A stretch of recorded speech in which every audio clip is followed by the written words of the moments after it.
இனியவளே என்று பாடி வந்தேன்.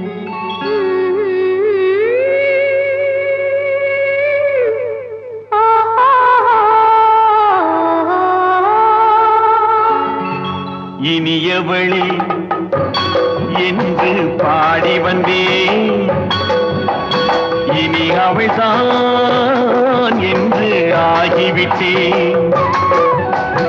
இன்பமெல்லாம் ஏந்தி வரும் இளமை